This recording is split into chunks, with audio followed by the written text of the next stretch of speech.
It's simple, really. Great stories with a good cup of tea. It's the Tea with Mike show. On this episode of the show with Jennifer Emard, we're talking about how to turn music into a full-time professional career, including talking about the importance of business. As always, grab a cup of tea, sit back, and enjoy. Hi guys, welcome to another episode of the Tea with Mike show. Super excited, as always, to share more stories from people around the world. And today is no different. I'm really excited to welcome to the show Jennifer Emard. Welcome to Tea with Mike. Thank you for having me. No worries, and let's kind of mix it up today. I want to ask you a few things about that creative backdrop behind you. So tell me about those mugs first off that are hanging up behind you. Yes, they're very classy mugs that I found at a thrift shop. They all match. Nice. And I lack storage, so here they are. That's very creative. So do you like thrift? Do you like shopping for like bargains and like items that you might not find in like every single store? Like you like to go hunting? I do. I like to find things that no one else has, but I think other people might have that one. They don't seem it didn't say anything exciting on them, like made by monks in the Himalayas or anything. They're just there, but you know. Nice. And then talk to me briefly about like almost like the poster banner that says "Living Life." With a, we'll pretend it's a teacup, but I suspect it's otherwise. Oh yes, it is. I think. Let me see. Where am I? Oh yeah, living life on bruise control. I don't even know what you're looking at. I'm like, I'm looking over here. Oh, I see it. Oh yeah. There's so much. Yeah. Living life on bruise control. I guess I caffeinate myself a lot, so. Awesome. So do you want to start by telling everyone where you grew up?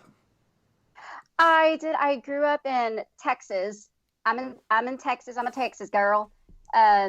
So I grew up in Texas, about east of Dallas. I don't know if everyone knows where Dallas is. It's a bigger city in Texas. So in Dallas, and I've kind of always lived in the area. Never moved. Never, ever made that move, but I like to travel and go places, and mostly in Texas. Texas is big, so I mean, traveling is in Texas. Interesting. So why do you think you've stayed in at one place all this time? Because my parents live here, and I have kids, and I just never did. Thought about it, but I actually like the music scene in Texas. It's a lot easier to play and get out and do things here. I like to travel out of state and do things, but Texas is its own country as far as music goes. We're our own music market, and it's a lot of fun to play here. It's a lot of musicians and a lot of talent and a lot of venues, so it's just a blast. Nice. So there are some like significant reasons why you stayed, because obviously you have a very strong interest in music and you're doing it professionally. So you can, in some ways, then you landed in the right one of the right places. Then I know, and I've actually looked at moving out of state and doing different things. And the first thing I do is when I look up an area that I think might be fun to live in, I was like, live music venues. And if there's not enough, I'm done. How many live music venues do you look for? I hopefully more than the amount of musicians there are. So I'm assuming if there's only 10, then the chances of me getting in as a newbie in town are not as great. I love it. So what was some of your favorite things to do as a child? Oh, I was a boring kid. I tried a lot of different things. I did ice skating. I did horseback riding. Come to find out I'm too clumsy for either one of those. I tried to do sports. Apparently I'm not sporty either. So basically just did music. I started doing music at about 12 years old. I did theater before that and just kind of stuck with it. that's what I thought was fun. I didn't really go out and do anything, try a lot of new stuff other than music. Awesome. Talk to me a little bit about theater. Like, I come from a theatrical background. My favorite subject in school was theater, and I was part of a youth theater, and I took part in school productions, and I also have formal qualifications in technical theater, and I work professionally. Yeah, and I work professionally in the space for maybe like 2 to 3 years. You know, lighting, stage management, all of those cool things, setting up concerts and that type of thing. So theater and diversity and creativity and culture and all of those types of terms are a really big part of my life. And you'll find this interesting just more from a creative standpoint. When I was living in England, in my local town, there was a Georgian theatre that first opened in the year 1788. And Wow. and it was in its like original form even today, and so it's got Shakespearean boxes and a wooden stage and the original like chandeliers in the wall. They used to use the place to as a wine cellar to store like wine and stuff, and I've performed on that stage, and there's nothing better than walking up those like creaky narrow stairs and waiting to begin the show. And because it's such a small intimate theater, you're literally basically an arm's length away from the audience, like on the wings through the doors. The audience is like right there, you know. So it's a really important moment from a cultural perspective for me, because not many people get to experience like moments and similar moments like that, right? Yeah, that's very exciting. I performed on a stage not long ago that was built in, I don't know, early 1900s, and I was very impressed with that. But yeah, that's amazing.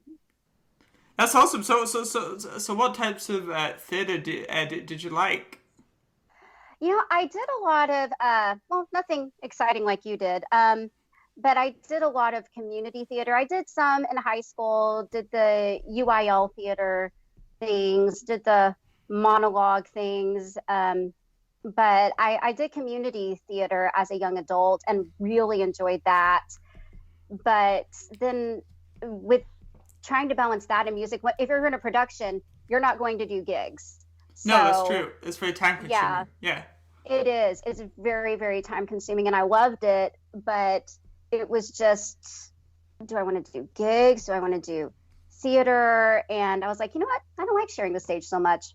So I was like, how come I'm never the star all the time? I was like, oh, wait, if I do my own gigs, I'm always the star. I see how this works. Nice. So, okay, so let's go down that path a little bit. Like, how did you first get started in music? Like, did you always like singing, or did it, for example, start off as you really wanted to be, I don't know, a heavy rock star guitar player or a drummer, things like that? Talk to me a little bit about that. Well, I wanted to be an actress, is what I wanted to be.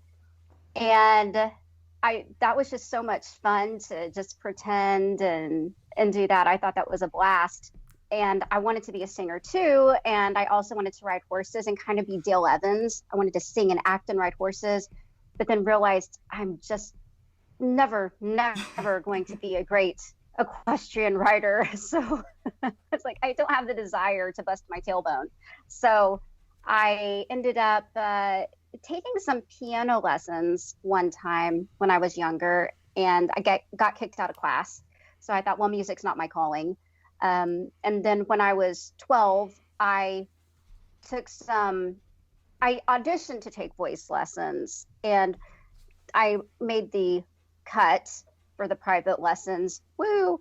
And started studying more classical music and the classical style. And this was, I don't know, I was about 12, I guess, 12, 13, and did all those competitions and different things. And, you know, other than that, there just wasn't a market around me for, you know, classical-ish singing.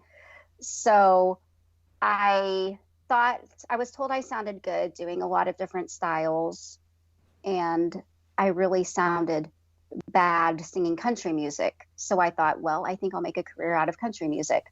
Since I'm in Texas, and back then there venues like there are today. There were things like Opries that you would go to, and there would be a band and you would go, but they only knew classic country. So I became a classic country singer and did classic country so I could get these little gigs on the weekends. And I joined a rock group at one point and a Christian group at one point. And then I was a solo artist again for a while. And then for about 10 years, I was in a country group again. And then I ended that and decided, you know what, I think I'm going to reinvent my own thing in my own style and go back to what I love, which is more of that indie pop singer-songwriter sound, and go back to that. And I've actually been more successful and had better feedback doing that than I have the other stuff. So I'm kind of sticking with that and going that direction.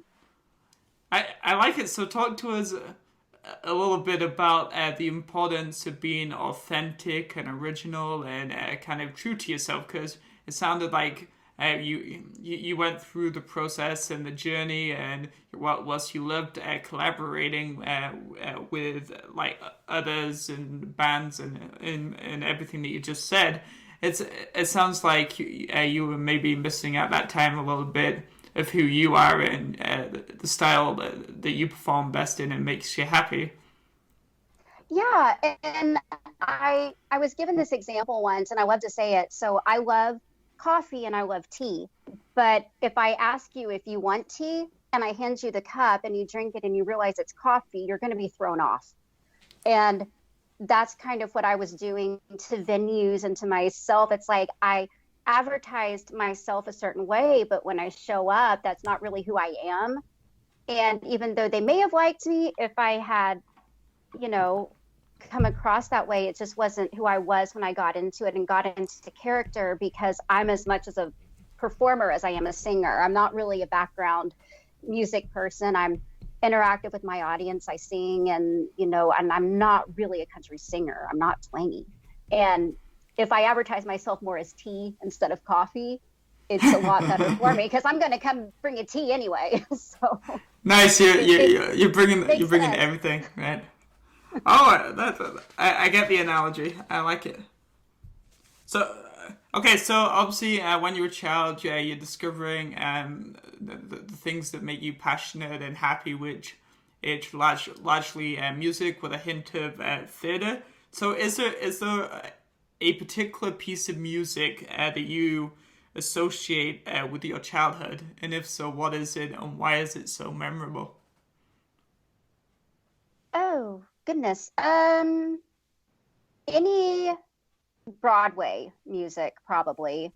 Just not the new stuff, like the old musicals, like Flower Drum Song and things like that we always had playing in the house. My parents like theater, so we were always watching Fiddler on the Roof or Fiddler on the Roof. I love Fiddler on the Roof. I've seen it performed, and I also went to a theater camp and we broke down Fiddler on the Roof for a whole week and into all the different elements, the design, the dance, the movement, the choreography, and we got to put on a presentation at the end of the week to our parents. It was a lot. It was a lot of fun.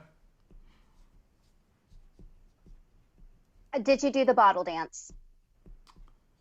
Yes, I would imagine. I think we did, but I can't remember what it goes like. So that's the best part of the entire thing, is the bottle dance. I love it. Yeah, I think my favorite part about Fiddler on the Roof, from my knowledge, is it's that classical element and there's a very deep storyline underneath the action and all of the different relationships that the different characters have with really one another. I think it was really ahead of its time, or as far as the message and the relationships go. I think it really was. It's very relevant even today. And those are the best pieces of work in general. Those pieces that can stand the test of time, right? Mm-hmm. Yeah, it's very timeless. Now Nice. So obviously, like we just said, music's a big part of your life. Music's always on in the house. Did you ever like karaoke? Um, I I have karaokeed. I have been known to karaoke. I think it's fun sometimes to go and do things that I would never perform. Go just, do Celine Dion and other stuff for the night. It's a good time. Nice. I don't do it often.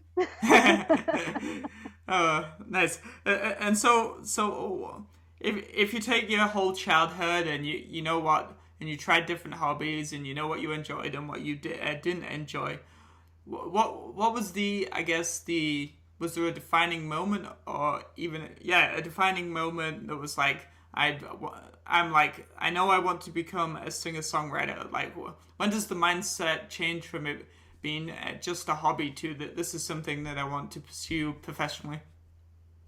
Yeah, so I was performing, with the classical stuff, doing the competitions and things.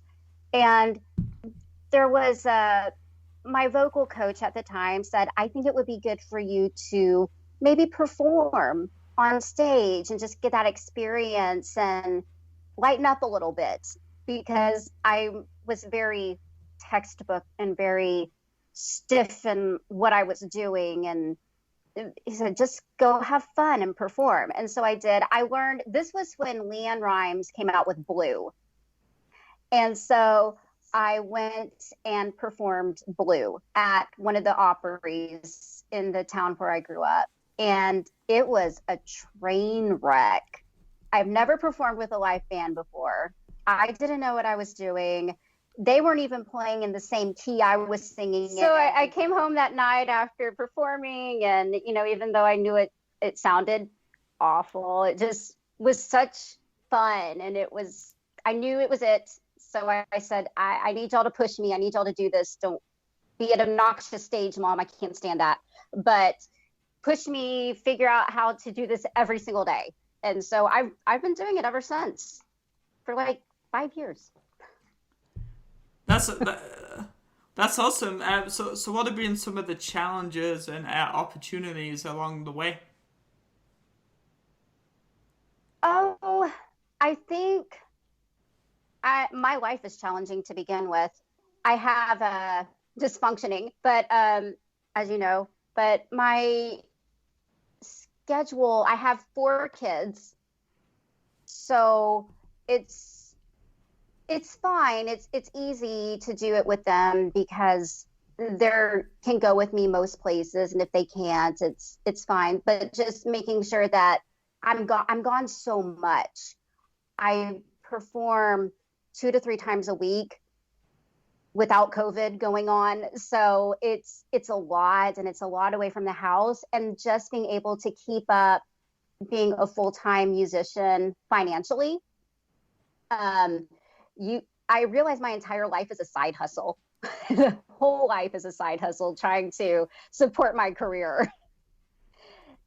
So that's been fun, along with not being codependent on other musicians. I realized how codependent I was. It's like, I will get a gig, and then I'm like, okay, let me find out who's available and who all can play with me for the budget. And so you're sending out messages and thinking, no one can play. I don't want to turn this down, but I guess I have to turn it down because there's nobody else available. And so I got ticked about that. And so I decided I'm just going to learn how to play myself.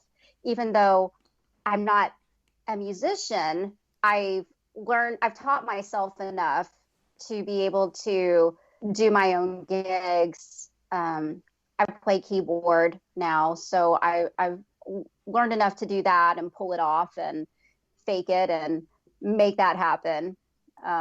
So it's challenging to be creative, but also be business minded at the same time, to make it make sense and make it work and not be an actual starving artist. Yeah, no, that's probably the hardest part about it, isn't it? It's balancing that creativity with like like that the important part of if you're doing it professionally, like making a living, right? Right, right. Because even if you play 4 nights a week, that's still it's still tough making it financially. So you've got to figure out how to get creative with it and make other things happen and make yourself worth more. And without giving away all of your secrets, what are some of the ways in which you do that? I just try to make sure I'm good at what I do. I want to make sure that I'm worth what I'm putting out there, and I go and I make sure that I don't do a bad job because I travel so much and I am not always in my area. I don't play my own town ever. Okay. So my shows are all spread out. Like I had one today that was an hour away that I did this morning. Um, so, but I don't have a huge following when I go to all these shows because I'm not ever in my own area. So it's just, okay, I've got to make sure that the people who are there like me and want me back. Nice, interesting. Is there any particular reasons why you don't perform in your own area, but you like travel a lot for gigs, or is that just how it's naturally happened? It's just naturally happened. In my area right now too, I live closer to Dallas, and so the COVID has really affected businesses and venues. But the more rural I go, the less that's the case. So I tend to travel out farther away into these more Mm. remote towns that are detached from everything else. Oh, I see. Oh, I see. Because they still need to be entertained and like. Oh, I see. I can see it now. Yeah. Yeah. Awesome. So let's have a little pause. And today's staple tea fact is tea may appear to have a different taste when served on aeroplanes. The boiling point of water is 18 to 20 degrees lower when at higher altitudes due to air pressure. And that's from teahow.com/100 facts about tea. How interesting here. Oh my goodness. I had no clue that tea boiled differently in the air. You do now. I know so much now. And I have a conversation now at a dinner party. yes, you'll be the most interesting guest then. Not only can you I sing will. and play musical instruments, but now you can also like bring out some random tea facts, you know? I know I already do that about coffee. I used to be a barista, so I Oh, learned a lot cool. of I have so much useless information in my head about coffee. So sometimes I'll be at a dinner party and I realize I know very little about a whole lot of different subjects. So as long as I just say one thing and walk away, people think I'm really, really smart.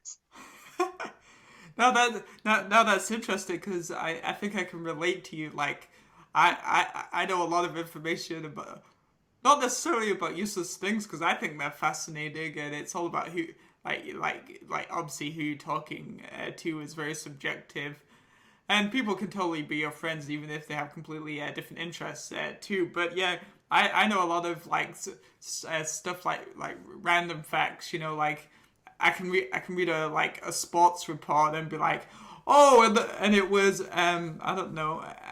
And the temperature today was 14 degrees, you know, and a chicken ran onto a pitch, you know, all the details that people like don't really pay attention to, you know, that type of thing.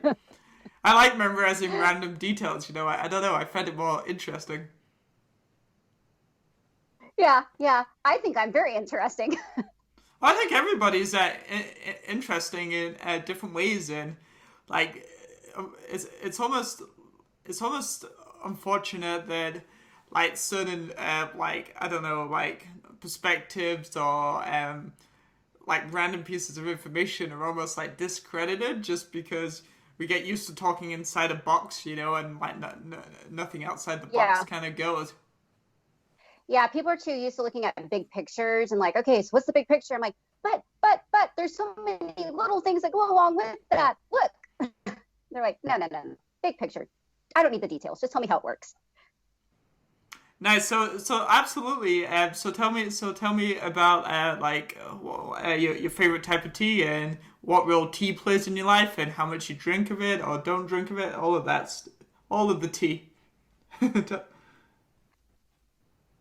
I don't know. I'm normally a coffee person, but I've tried to cut back on my coffee. So I drink Bohemian breakfast tea in the mornings.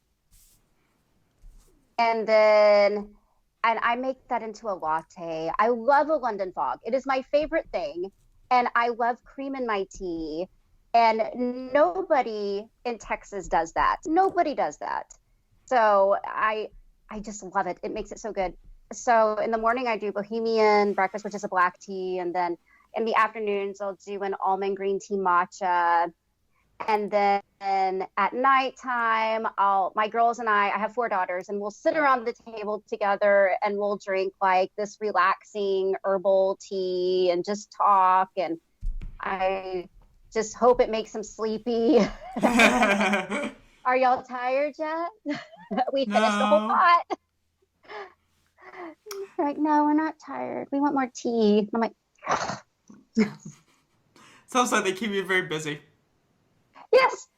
I also have a wine subscription. So Excellent. I like that too. Also,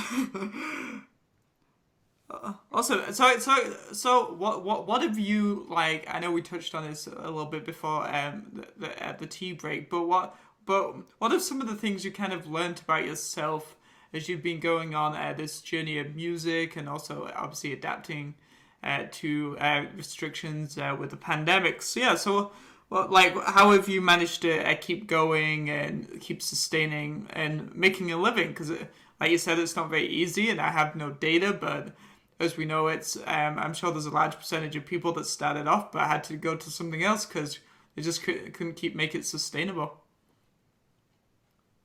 yeah, and I had to do that too because I teach voice lessons, and of course I lost all my students at COVID too. So I lost all my students, my music gigs, and between the two of those, that's what I was doing. So I realized that, well, guess I better get creative and figure something out. So I thought about what might be open during COVID, and there were malls open. So I started doing music at malls, and East Texas, COVID doesn't exist out there. So I started booking myself out in East Texas, deep East Texas, and doing stuff like that, and just found I taught myself how to play keyboard because I thought, you know what, the venues are opening up. They're not going to be able to pay a band anymore. So I can go make more money by myself than I can with a full band anyway. So I started doing that. I've started baking. I do cakes. Oh wow! And yeah, specialty cupcakes and things like that. So So I you sell started those? doing that. I do. I do. I love it. You're a But real entrepreneur. I love it. so I did that. I'm trying to get my vocal lessons start back again. And then I also got a job at a healthcare facility a few days a week doing that because I was like, well, I guess I better find something a little stable since, I have tiny humans. So I've got to keep them alive somehow. So I'll do that a few days a week and do my other stuff. So I've also focused more on writing and, just figuring it out. It's fine. And it's really, anything is possible and you can do what you love. You just have to rejig it a little bit and figure And out you have to, new ways to go about doing it. funnily enough, you have to work. Like just because you love it, it's still work. Yes. It is. It is. It's a business and people don't treat it like a business. There's so many people who treat their music like a hobby because you say what you do for a living, especially in my area. You say, what do you do? Oh, I'm a singer. They're like, oh, okay, but what do you do? What do you do for a job? And I'm like, I'm a singer. And they're like, no, that's not right. Nice. there's You should. judgment Yeah. that comes along with that. They're like, You, oh, you're broke. It's you like, should be yes, like. but stop. You should be like when they ask you, I'm a singer, and they're like, oh yes, and you should be like, yeah, I sing in the lower register. It's, uh, yes, yeah, Yeah. it's interesting what people perceive as like acceptable job occupations versus not, right? And unfortunately, it seems like it's the more creative you get in making money and self employment and all of those things, like the more people seem to frown upon it. But yet, it's a whole lot more impressive if that's what you really want to do to follow your own dreams than working in an office cubicle for 40 years. You know?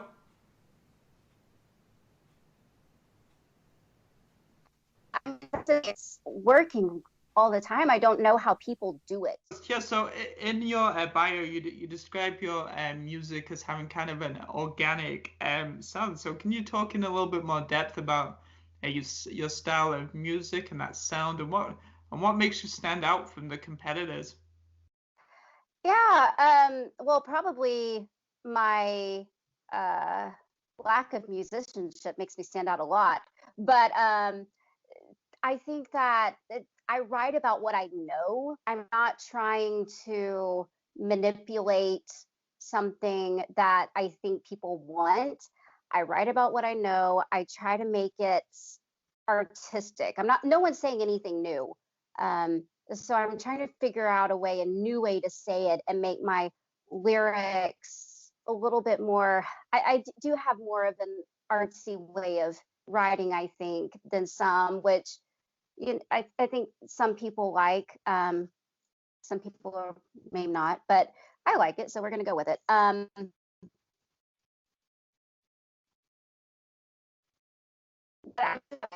Is conversational, which I think is how people want you to write, is more conversational, and I try to not do that as much.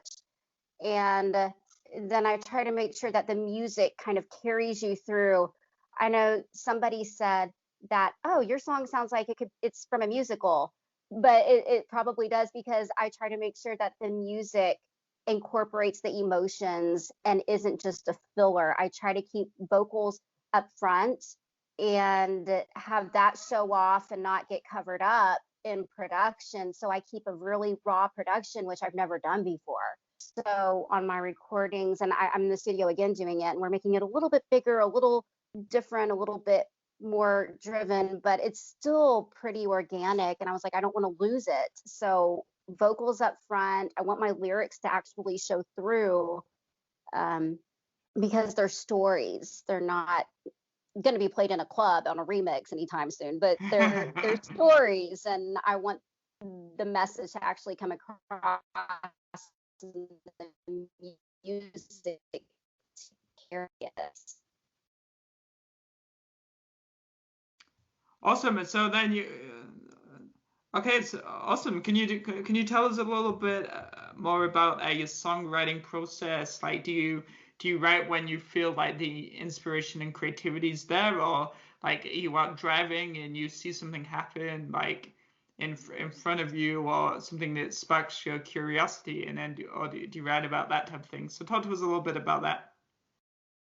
Yeah, I try to write every day, and when it's forced, I know that it's not good. But when I'm inspired, definitely, sometimes I'll just get on a roll and I'm like, okay, I'm in my room for 2 days doing nothing but writing and figuring things out. But I'll think of things, or someone will say something to me. I was in a conversation with somebody this last month, and they said light. They were talking to me about some personal stuff. They said something to me that was not polite at all. And I said, ooh, I like that. And they said, that's not a compliment. And I'm like, no, but say more about how you feel about me, because this is good stuff here. I'm gonna get a song out of this. This is really good stuff. So it's things I hear or feelings, and I kind of force it a little bit every day. But I think that the stuff that is really good, the stuff I record, isn't the forced things. There's parts of it that are forced. I'll do a rough draft of something and like, okay, this was good, but I'm not actually going to leave it like that. I tend to write more when I'm tired, or I'll sit down with some wine and at nighttime, late at night, because when I'm tired and I'm not thinking as clearly, I'm a better. So it happens more organically than when I'm okay, I'm focused. Here we go. Let's sit down with pen and paper and write. Then I go back in that time when I am focused and have a more, okay, let's sit down and do this. And that's when I edit. So it's very organically written and my thoughts flow and they're very unedited. And then I go back afterwards and sit down and try to make it structurally make sense and rhyme make sense and the things I want to say and reword to where it is correctly done, but still has that organic feel that I try not to lose. And then I try to put the music to it. Okay, what am I feeling? How can the music flow with it and carry you through to make you feel what I'm trying to say? Awesome. And then so it obviously, as we know, you're very heavy down at the music route. So have any of your daughters shown an interest in music? Yeah, I have four. I have a 14-year-old, a 12-year-old, a 9-year-old, and a 5-year-old. I can't keep them straight. There's so many. And my oldest two, actually my oldest three, have done theater. And they love theater. My 12-year-old especially, Tylee, she loves doing theater. And they're mostly all very good singers. But I don't know that they want to go into music. I've told them if they want to, that's fine. I think I have one that will probably be an engineer, which is great because the rest of us creative folk are going to need someone to take care of us. Nice. I know they always talk about how they want to move out and live on their own. And I'm like, kid, you just told me you wanted to be an artist. You're going to live with mommy forever. Nice. And so what's one piece of advice based off everything that you've learned in your journey and stories so far, what is one piece of advice that you're in everything that you do with them are you looking to teach or values that you're looking to kind of install in them? Well, I want them to live their passion and do what they want to do, but do it in a way that is good. I don't ever want them to be that person that steps on somebody else or runs someone else over to get ahead in the line. I want them to always be good, but I don't ever want them to settle and not live their passion. So as long as they're doing what they love, I am fine with it. Whatever it is, as long as they're happy, unless they're doing something illegal. But other than that, and depends on what it is. How much money is that illegal job making? We'll talk about it. But other than that, just me happy, God happy, any morally good. Fantastic. Well, thank you so much for being on the Tea with Mike show today and having some tea and chit-chatting. Oh, thanks for having me. All right, guys, this was another episode at the Tea with Mike show with the amazing Jennifer. Really hope you enjoyed consuming Jennifer's story. And if you've still got time on your hands, make sure you check out some other great stories at teawithmike.com. Have a great rest of your day, Jennifer, and thanks again. Thank you. It's the Tea with Mike show.